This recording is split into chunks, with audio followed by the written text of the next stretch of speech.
ल फेरि पनि मेरो नयाँ भिडियोमा स्वागत छ होइन। फेरि म यो चिट्टा खोल्न जाँदैछु। हेऱ्यो मैले त आज चाहिँ को लकेस मान्छे पर्नुहुन्छ। ल भिडियो नगरे सुरु गरौँ है त।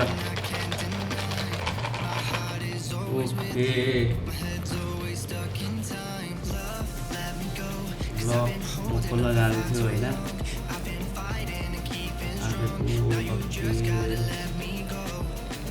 ओ रामु ल रामु कङ्ग्रेचुलेसन है तिमीलाई होइन। ल अब म रामुको स्केच बनाउन जाँदैछु। ल स्केच सुरु गरौँ है त अब है। म्यान विथ जेरो एटिट्युड, जोसँग कुनै घमण्ड डाहा रिस केही पनि छैन है। समग्रमा भन्नुपर्दा चाहिँ रामुलाई चिन्ने जति पनि हुनुहुन्छ बच्चादेखि बुढो सबैको अगाडि राम्रो छवि बनाएको व्यक्ति हो। यसर्थ मेरो लागि पनि रामु प्यारो र राम्रो साथीको रूपमा परिचित छन् र हाम्रो बालापन एउटै ठाउँमा हासखेल गर्दै पनि बित्यो। रामु एक सफल व्यवसाय पनि हो र व्यावहारिकताले हेर्ने हो भने पनि उनी एकदम परिपक्व र शालीन स्वभावको व्यक्ति लाग्छ मलाई।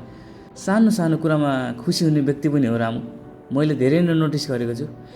रामु मेरो सुख दुःख सेयर गर्ने साथी पनि हो। हुन त आफ्नो सुख दुःख कसैलाई सेयर गर्न हुँदैन भन्ने भनाइ छ, त्यो साँचो पनि हो। किनकि नयाँ र नियत नराम्रो भएको मान्छेहरू हाम्रोहरू धेरै नै भेटिने गर्दछन्। तर नजिकको बानी व्यवहार सबै कुरा नजिकबाट निहाल्दै आएका साथीहरू छन् भने मनका कुरा सेयर गर्दा कुनै फरक पर्दैन। यो मेरो व्यक्तिगत सोच हो है। फेरि सबैको आफ्नो सोच हुनसक्छ होइन। किनकि मिल्ने साथीहरूसँग दुःख सुख सेयर गर्दा धेरै कुराको आइडियाहरू पनि निस्कने गर्दछ, सान्त्वना मिल्छ होइन, राम्रो राम्रो सुझावहरू पनि मिल्ने गर्दछ। र यसो भन्दै गर्दै यहाँ एउटा प्रश्न पनि निस्कन सक्छ, यो मान्छेले सबैको तारिफ चाहिँ किन गर्छ भनेर होइन। यसको उत्तर मसँग छ है। सायद म यस्तो एउटा भाग्यमानी व्यक्ति हो होइन, जोसँग म परिचित र नजिक छु उनीहरूसँग निकै नै आत्मीय सम्बन्ध छ। किनकि जोसँग मेरो व्यवहार मिल्दैन, म जोसँग घुलमिल हुन सक्दिनँ, उनीहरूसँग चाहिँ म मित्रताको हात पनि अगाडि बढाउँदिनँ। किनकि थोरै साथी होस् राम्रो साथी होस्, मेरो चाहिँ यस्तो विचार छ होइन।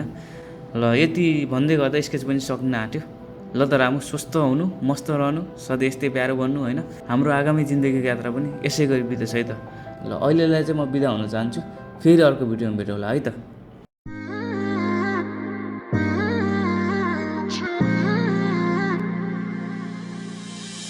You were my best friend, didn't care about the rules, good on the weekends. I'll be in fools, drifting to deep space. So brave and so stupid, just like the movies. I was gonna stay in the fire.